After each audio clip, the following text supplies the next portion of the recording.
this week on the BackTable podcast. There's no evidence that I know that stones get harder with age. What I do know is if you start treating patients metabolically with potassium citrate and the urine becomes alkaline, you could put some patients who have calcium oxalate stones and turn them into calcium phosphate stone formers. Those stones are harder to treat. It's reasonable to follow stone composition over time as opposed to saying you get a stone from someone once and you know what they have kind of thing. I think there is a benefit as patients pass stones to continue to send stone analysis to see if there is a change in composition, which may affect both metabolic management and your surgical decision for ureteroscopy versus shockwave.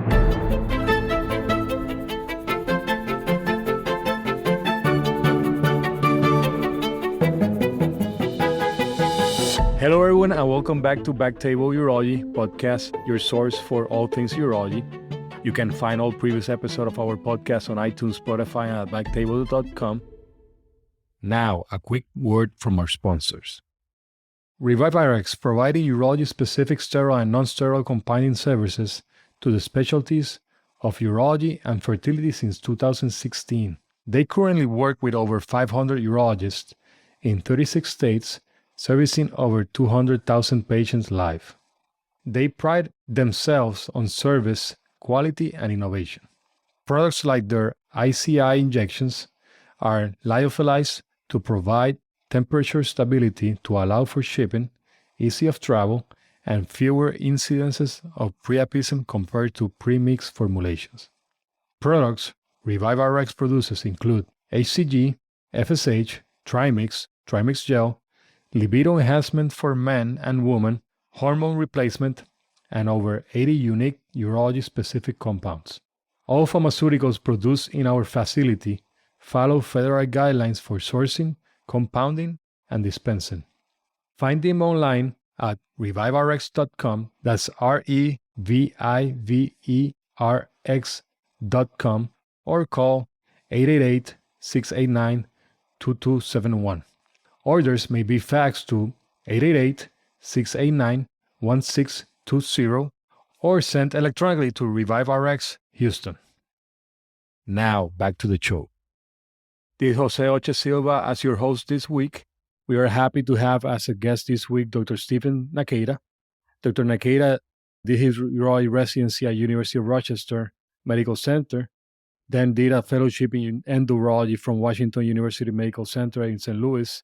Dr. Nakada is a world-renowned expert in urinary stones disease and urological laparoscopy. It is worth mentioning that he did the first hand-assisted laparoscopy in the USA using a sleeve. He is the current chairman of the Department of Urology at the University of Wisconsin. Dr. Nakada, it's a pleasure to have you as a guest today. Welcome to BackTable. Thank you, Jose. Pleasure to be here. How's everything? You mentioned today that you did 2 ESWLs. Yeah, so we did a couple of cases, so certainly it's apropos to the discussion today. When's your OR date? Are you in the OR most of the week or? I usually operate 3 days a week, so that's the usual for me. Yeah, and then 1 day of clinic, and we try to run the department and do my other duties with the health system and the other day and a half. So today we're going to talk about ESWL, extracorporeal shockwave lithotripsy. But prior to talking about ESWL, I wanted to talk about your trajectory. Definitely, you're a renowned urologist. You have done a lot of research, have won multiple awards. How do you decide between academia versus private practice?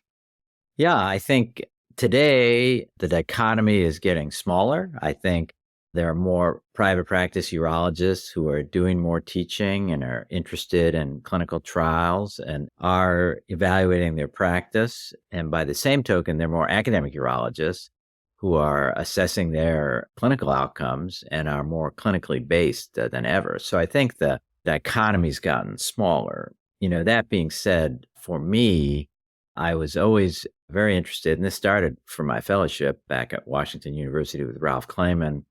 We were trying to make the field better and move the field forward. So we would ask a lot of questions and try to find the answers.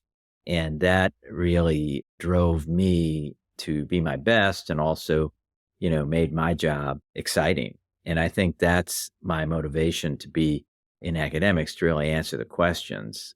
I think now, been in practice for 26 years, what I've learned is, research has changed, and it is much more based today on beginning to understand clinical outcomes, beginning to understand patient-based outcomes, and really trying to help our patients with urologic disease recover and have better results than in the past. And basic science, while it still remains vital, and obviously national funding is vital towards that, I do think we've moved to doing work that has more clinical impact sooner. And I think that's sort of the secret sauce today. So certainly, I think the future is bright for young urologists, because I think you have a lot of opportunity, both to some degree, the private sector as well as the academic sector. But also, I think we can innovate and have impact quickly. And, interestingly, Jose, you yourself are a stone urologist. I think we can all impact our patients with stone disease by making better decisions, understanding our own outcomes, and utilizing technology where it can be utilized most efficiently. So certainly it's a pretty, I think, bright future for endourology and stone disease. And minimally invasive urology, certainly has a strong place to really decrease pain and suffering of our patients with urologic disease. And that's kind of an old dictum that continues today. Exactly. And definitely you mentioned efficiency. And that sometimes for me as a urologist, that I was trained more with the ureteroscopies, PCNLs, rather than ESWLs during our training. So that's part of why I want to talk to you about ESWLs, to learn from you also. So Dr. Nakada, in terms of the patient selection regarding ESWLs, who's a candidate and who's not a candidate? Yeah, so I think, a good way to think of this, number one, is sure, of course, the majority of your patients today are going to have, if they have a procedure, will have ureteroscopy. And I think what happens is the benefits of shockwave lithotripsy, which itself is an evolving technology, is that it is non-invasive. It's a non-invasive treatment. It's often the treatment of choice for patients. And I think, if you look at the people that really want shockwave lithotripsy, and there have been a number of studies looking at people who have had both ureteroscopy and shockwave lithotripsy, and those patients that had both favored shockwave.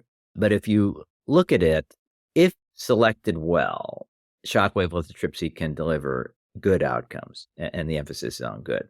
So maybe a better way to start is who's not a candidate for shockwave lithotripsy. So generally today, still 2-centimeter stone is the cutoff for most urologists for ureteroscopy, and those people should have a percutaneous procedure, either mini perc or standard PCNL. So those bigger stones are out for shockwave, because we know that it'll be multiple treatments, risk of sepsis, obstruction, and so on. So I would not do shockwave there. And then you begin to look at the stones that are smaller than 2 centimeters. And some of the work we did back in the early 2000s, and it's been validated by others, is, virtually everyone gets a CT. And when you get a CT scan, you get a lot of information today, right? So what information is relevant to the stone patient? Well, the first thing we look at is the Houndsfield density, or the maximum Houndsfield unit density. So you can assess in the office, right on your PACS system, the density of any stone. The other thing you can assess right in your office is the skin to stone distance. So the distance between the stone and the skin. So those become two critical criteria. So every stone patient I see, before we do a procedure, we know their Houndsfield density, we know the skin to stone distance, and then we will typically have, the stone size as well. So if you look at those three items, then I prefer shockwave patients to have a Houndsfield density of less than 1,000. The skin to stone distance should be less than 10 centimeters. And generally, I don't treat stones with shockwave that are greater than 1.5 or 1.5 cm. So that's like first pass standards. I know it's not a simple answer, but I think today, the way I see it, you see someone with a stone that's less than 2 centimeters, you get a CT, right? If you just have an ultrasound or a KUB, I don't think you have all the information. And once you decide to treat, it becomes a question of getting those parameters and coming to an agreement with the patient as to what their best option is.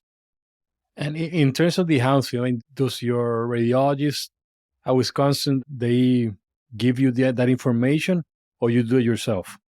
Right. So our people will do it, but today we do a lot of virtual visits and we see a lot of scans from outside hospitals. So I usually just do it myself right in front of the patient. And it's actually a very good way for them to understand sort of what we're looking at. So it's something you can do yourself. You usually right click and you go to point analysis, maximum point analysis, and run it over the stone, and you can get a good measure on the density. So easy to do. And in terms of the patient selection, we already talked about the stone. For example, solitary kidney. Would you do an ESWL on solitary kidney? A patient that has liver problems, that coagulopathic, is that something you take into consideration? Oh, 100%. 100%. So obviously people who are coagulopathic, if it's not correctable, you wouldn't do shockwave. Definitely not. I think solitary kidney cases, I think the risks are higher. So my preference would be to do ureteroscopy on a smaller stone for sure to get drainage. On the other hand, if it's a good shockwave case, soft stone, relatively small, and the patient wants the shockwave, sure, I would consider it, but it wouldn't be my choice. So in a patient that doesn't have any coagulopathy and no other problems, and a stone 1 centimeter, less than 1,000 healthy units, would that be your first choice, an ESWL, or do you prefer something else? Yeah, so I think, we're making assumptions on size and location. So when it comes to treating stone disease, again, we're in an era where we have a lot of information. You have your CT, so if it's a calyceal stone, if it's a pelvic stone, if it's a ureteral stone, and if it's a ureteral stone, we even know what part of the ureter it's in. And frankly, the skin to stone distance is a reasonably good measure of just how large the patient is, right? So you sort of have your management for the patient weight and body habitus based on skin to stone. So I think you have all that. So the first thing I would say is the patient going to pass a stone, right? So if it's in the renal pelvis or ureter, that's a stone that's either going to pass or we're going to take it out. Calyceal stones, on the other hand, are typically not symptomatic and can be observed. So, again, we'll make our decision based on that. The other thing is the history. So a lot of patients I see have already had shockwave lithotripsy. So if you've failed that, obviously I wouldn't do it. And then the other is nowadays, a lot of our patients have stone analysis. So we're all well aware that certain stone types don't fragment as well with shockwave lithotripsy. So that would also affect my decision. A practice that we've been recently doing, meaning the last 2 or 3 years, is we do as many stone analyses as we can because, several studies have shown that over time, patients can change their stone composition, and that can affect how they'll respond to shockwave lithotripsy. As well, it helps you manage their metabolic stone disease. So again, it's gathering information. But, sure, calcium oxalate dihydrate stone, 8 millimeters, Houndsfield density, 700-800, symptomatic, and the skin to stone distance is 8. That's a great shockwave lithotripsy case, and I think the chance of success is high. And, I think when the case goes well, it's like stealing. There's no stent requirement. And, there are some people who do stentless ureteroscopy, but, I think you and I know that's still the minority of urologists or minority of cases. So that's how I see it. And that's exactly right. I mean, I will say most of the patients already talked to somebody that gave him a lot of scare because of the stent. So they come in already, is there something that we can do that doesn't require a stent? I personally, if I go into the ureter, 99% of the times I will put a stent. But yeah, people don't want them. So definitely they want something different. They want something less invasive. How about patients that have multiple stones? Let's say 2 calyceal stones, small stones. Would you offer ESWL in those patients, or in those cases you try something else? Again, so multiple stones is an interesting question. So I would look at the total stone burden. And remember, if you have 3 6-millimeter stones, that's probably less work for shockwave than one 18-millimeter stone, right? Because it's already in 3 pieces. My tendency is to observe calyceal stones whenever I can. It just depends on the individual and the situation. And the downside of shockwave for multiple stones is you have to divide your treatment, right? Because your typical recommendations 2,600 shocks. So, at that level, you're only delivering 800 per stone. So your stone free rate may go down. So I would certainly bring that into the equation, as a discussion point. So our stone free rate may be or will be lower when there's multiple stones. So sure, I think that's a good ureteroscopic case because you can obviously manage the different stones because there's no limit in terms of how many shots you can give with the laser or pulses with the laser. And doctor, in terms of, you mentioned your observation. So does observation in your case, does it matter the size? Or are there stones that regardless of size, you're going to observe? Yeah, I think, again, a lot goes into the individual patient, right? So I think, someone in their 70s or 80s, and we know as people get older, they're less likely to be symptomatic from stones. Those are better patients to observe. Also, the risks them having the procedure may outweigh the benefit of the procedure itself. On the other hand, a 35-year-old with a larger stone, even calyceal, might benefit from treatment because obviously eventually it could be a problem. But I would make the case, you'd be interested in trying to do a metabolic evaluation and get those people managed medically as well to lower their long-term risk of stone. And certainly younger people, I generally think folks under 50 that have their first stone or second or third stone are pretty likely to have more, and even are more likely to have an abnormal 24-hour urine than someone who presents after 50. So I think here you look at the big picture, but I think to me, there are new technologies in shockwave. So those are coming. They seem to come slowly. We certainly see a lot of it, but it isn't as available. But that being said, I think the best thing a urologist can do is know what their machine can do and get comfortable with that. John Honey wrote a very good paper now, maybe 15, 20 years ago, that looked at various urologists and their success with shockwave. And some of the key findings were, number one, it was the urologists with the best shockwave lithotripsy success rates. Number one, they did more. So they were comfortable with the machine. Number two, they used more shocks, more power, and they used more fluoroscopy. So that means they cared, right? And they were making sure they were on the stone and they were giving the energy to the maximum usable amount. So I do think there is some art to doing it. And I think maybe about 15 years ago, we went through this phase where people were just doing ureteroscopy and didn't have lithotripters anymore because ureteroscopy was very effective, and it remains extremely effective. And the technology is incredible today, as you know. But there are patients, if you ask patients, a lot of them want shockwave. And I've had a good number of patients just coming to me because they want lithotripsy, as you already stated, just because that's what they want done. And usually those patients do well because they're motivated. They realize they have to pass the fragments. We do use tamsulosin post-procedure for shockwave patients. So I think it has a place as a non-invasive treatment. And do you mention to them that there might be higher chance of subsequent treatment, or and when you discuss the procedure per se with them, or is that something that you don't mention? Oh, no, definitely. You always talk about, you run the risk of a secondary procedure with ureteroscopy and PCNL as well. I just think, obviously, typically, right, you're discussing ureteroscopy or shockwave. And if we're picking shockwave, the next question is, what happens if it fails? They're getting ureteroscopy. So some patients will come to the epiphany of, well, why don't I have the ureteroscopy in the first place to have one treatment, and others won't. A question I often ask the patient is, would you rather have a less invasive treatment that has a higher rate of failure or a more invasive treatment with a lower rate of failure? because I know which is which in this case.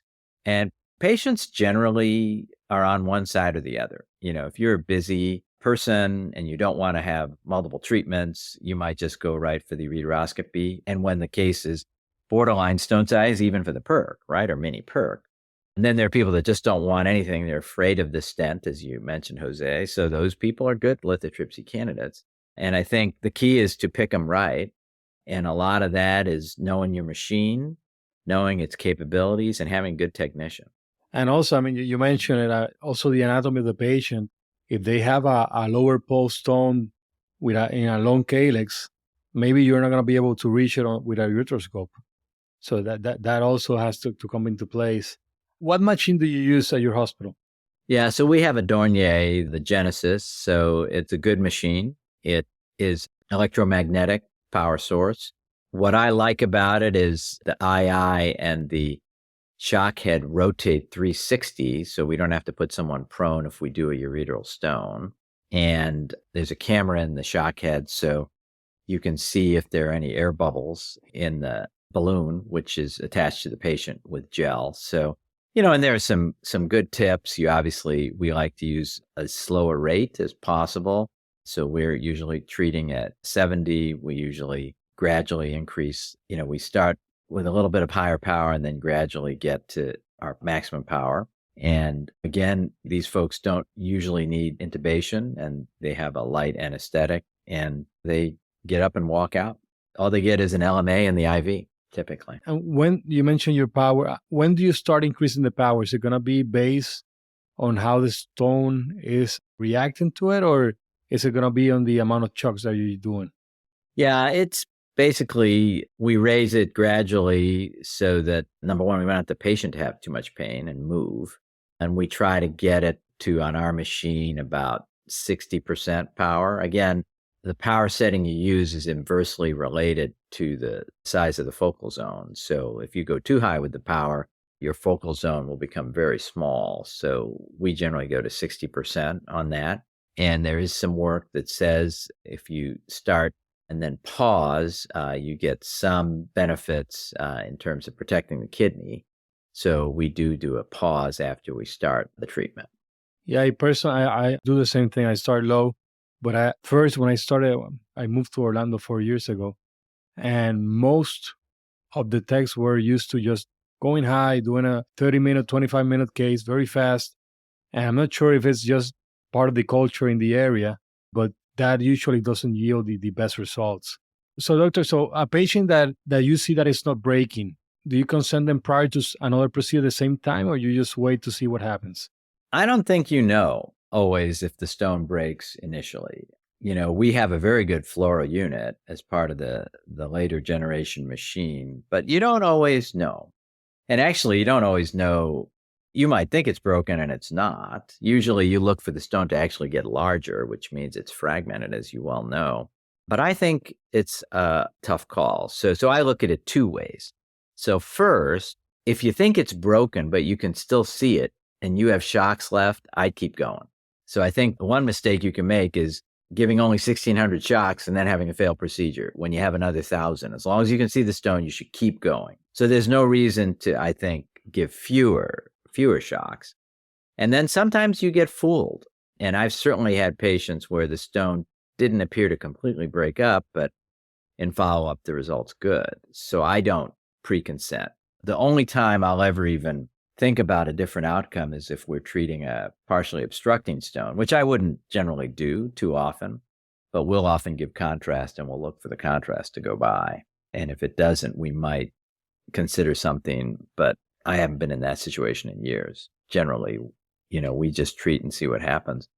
I also think that if I have a good result, but not a total result, I've waited 6 months, 8 months, and the stones can end up passing. So this idea that you have to retreat after 3 months, if they're not symptomatic, I don't think you have to. And I've certainly had people pass fragments later. And the 3-month window was more, you didn't want to do another lithotripsy and beat up the kidney and go back there so soon. But I actually would be, if anything, more hesitant to retreat with shockwave.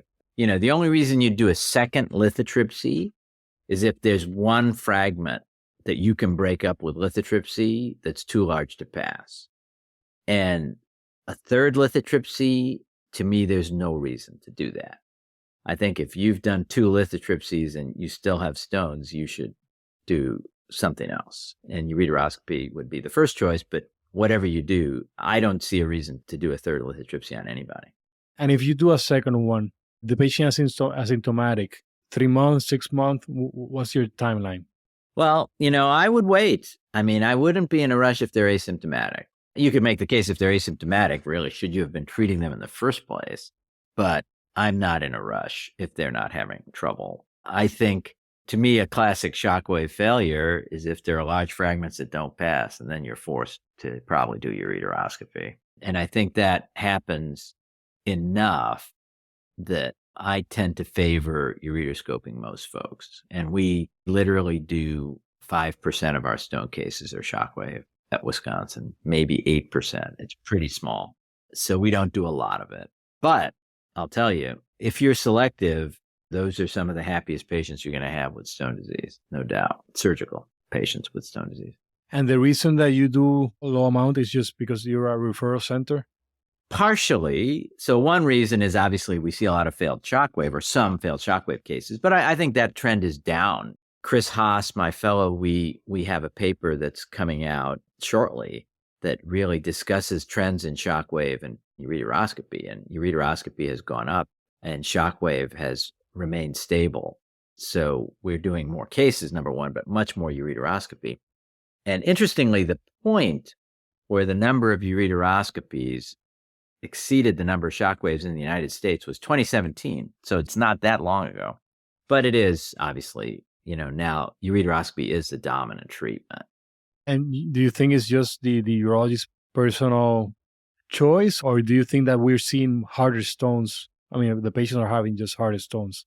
Well, I think one, the newer trainees are much better at ureteroscopy, right? And you all do a lot of them in your training and you're all very good at it. And I think that's an effective treatment. So I think that there's a bias there from just your training. So that's probably the main reason. Stones are harder, but I think one of the reasons we don't do that many shockwave lithotripsies is listen to the criteria I gave you. So they have to be low Houndsfield density. So calcium oxalate monohydrate stones are all out pretty quickly, right? Calcium phosphate stones are out because they're going to be high density. And then 10 centimeter skin to stone distance. In Wisconsin, we have a lot of big people. So there aren't that many people that have a small skin to stone distance. On the other hand, I was a visiting speaker in Japan, now about a decade ago. And we were talking about this. And they do a lot of lithotripsy in Japan. And they showed me 5 consecutive cases where the skin to stone distance was 6 or 7 centimeters. So I think when you're that thin, you're going to do well with that treatment. But, admittedly, you and I don't see that many patients that are that thin.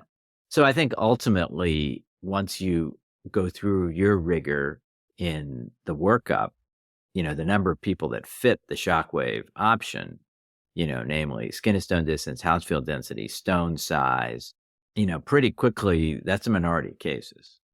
And what about stone volume? Is that something that is out there? Because we always mention the highest diameter, but we don't talk about the volume of a stone, at least with the patient. I mean, is that something that you think changes something, not just the largest diameter? Yeah, no doubt. I mean, we've published 2 papers that show that stone volume is a more accurate predictor of shockwave lithotripsy success rate than maximum diameter. Yet we don't do it. And part of it is it's totally different jargon, right? To have to start looking at 200 cubic millimeter stones or 230. And again, voluming is not as critical to my decision making because again, once it gets to a certain size, we're not going to do it anyway. So it's not as critical.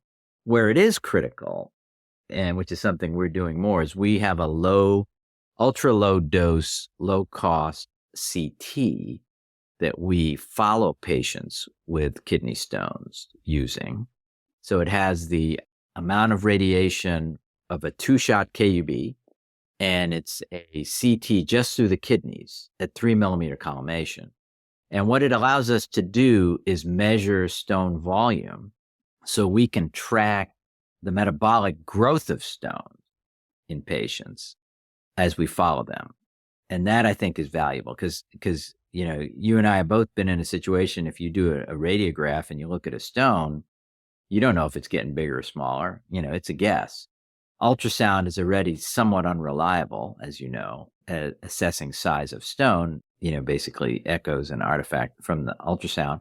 Plus the ultrasonographer is often variable. So I think stone volume has potential for following stones and looking for metabolic growth. And that can sort of foster or support the idea that you would be on medical treatment. And if the patient's stones are growing, potentially you might intervene.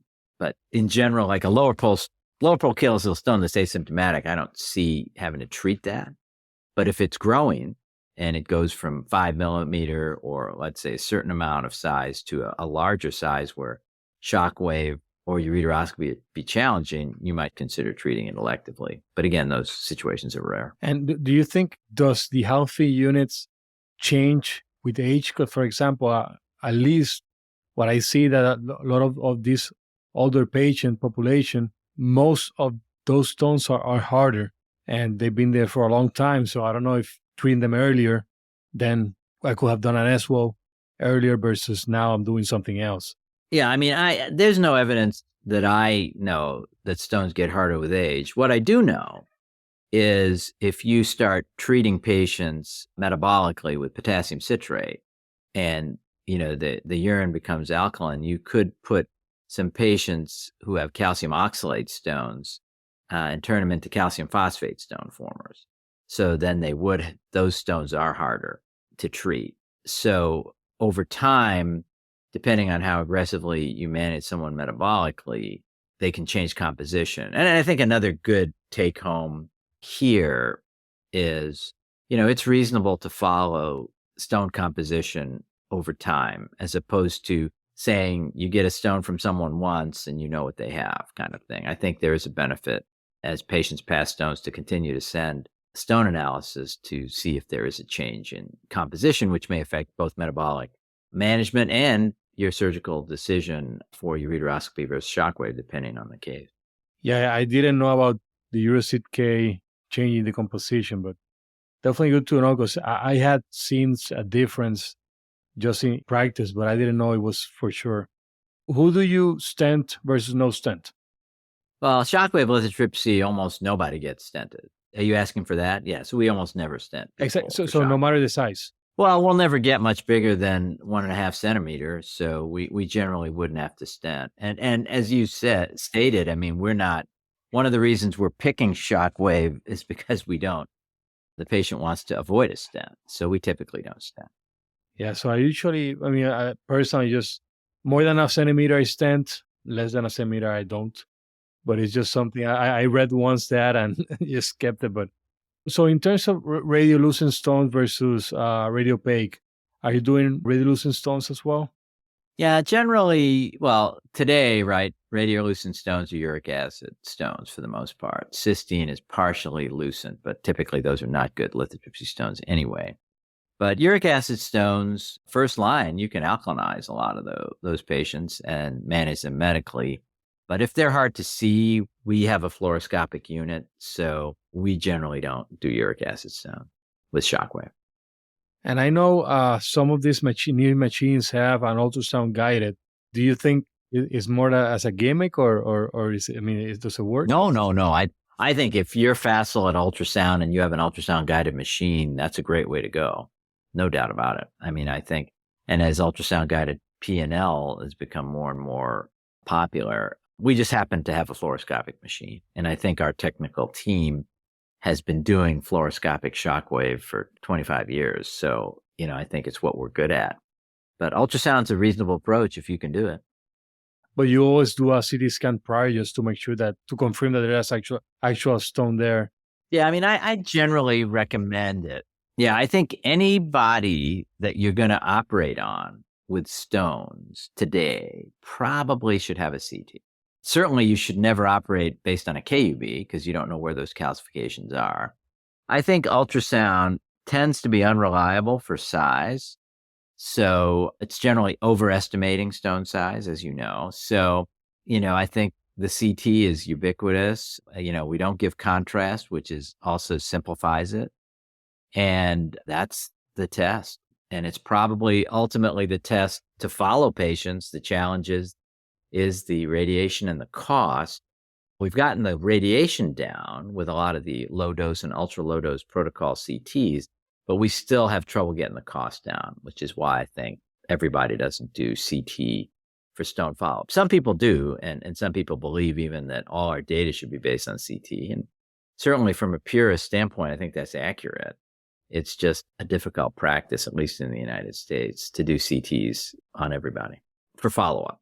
Yeah, I definitely I've seen patients with a 1.2 centimeter stone ultrasound. We do a CT scan, and the CT scan basically the kidney look normal, no stones or anything else. So yeah, I always do a CT scan prior to making a decision regarding a stone. So doctor, we talk about a little bit about the frequency, and the power. Do you start at low power and low frequency as well? Yeah, we keep rate is always low because studies have shown that the success rates are higher if you're using a slower rate. The intrigue is some of the original in vitro studies were using a rate of 30 shocks per minute, and our lithotripsy, the slowest you can go is 70 per minute. So we use a slow rate. I gradually ramp up the power after a pause, and it's mostly from an anesthetic standpoint, just to make sure the patient doesn't move. But that's kind of how I see it. We don't have to gate as much as we used to. There's some patients you actually have to gate the lithotripsy treatment to the heart rate because patients would get cardiac dysrhythmia during the procedure. Although I've seen that in the last few months in one or two people. So you can gate the treatment, but that will then put your rate of treatment to the heart rate, right? But that's how we do that. I would recommend, a standard approach there. And I think, we've brought it up. I mean, I think the urologist who tries harder, right, gets better results, looks a little bit more with fluoro, takes a little more time, uses a little more shock power, and using all your shocks, it's going to help for the most part. And doctor, in terms of the acute setting, the patient that is coming through the ER, he has 8 millimeter stone in the proximal ureter. Are you offering ESWL to those patients, or are you just doing ureteroscopy? Yeah, generally there in the emergency setting, we don't have shockwave lithotripsy, certainly available at night. And I think if you're obstructed, you have to be treated. So typically your first choice is stent. If you're lucky and they're not infected and you're in a good situation, you can do ureteroscopy in the acute setting. And I think that's changed over the years. It's become safer. But certainly shockwave is a totally elective procedure, in my view. Yeah, we have to call the people to bring in the lithotripsy, so I don't have that luxury to have the ESWL. That would be another in that reason. setting, but right. But yeah, I know some people that do it. They put a stent and they break it. I mean, as long as they're not infected. And I have heard stories about infected patients as well. But yeah, well, I would never do lithotripsy on anyone with infection. So a negative urine is critical.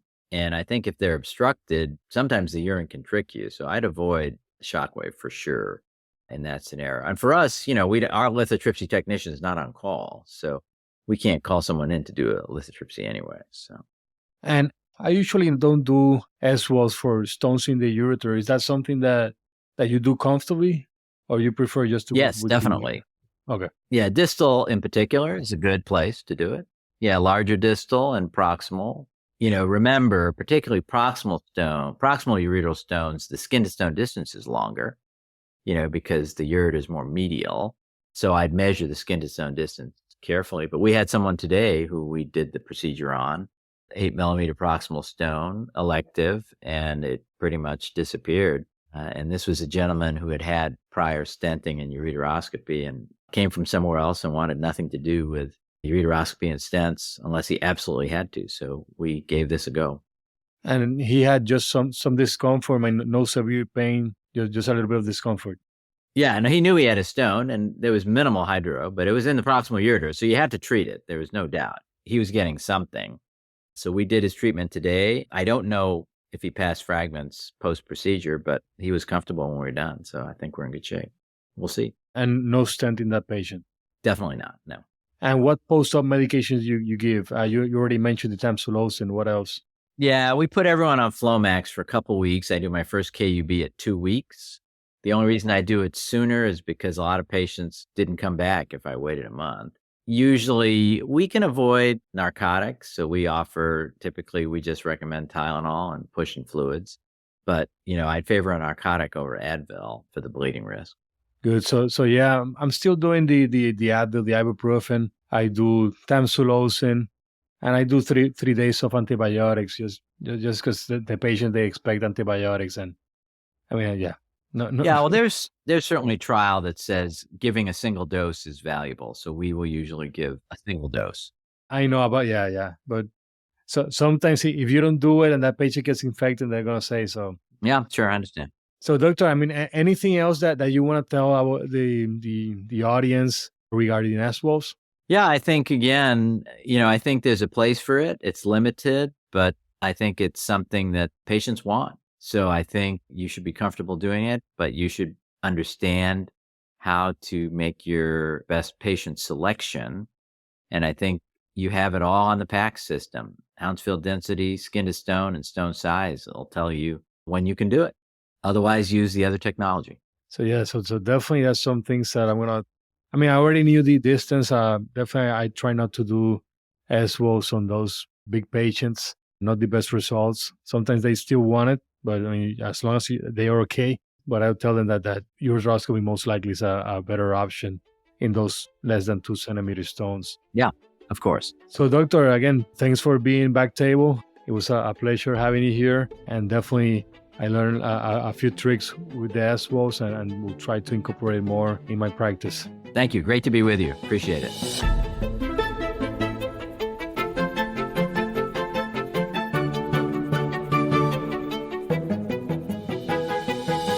Thank you so much for listening. If you haven't already, make sure to subscribe, rate the podcast 5 stars, and share with a friend.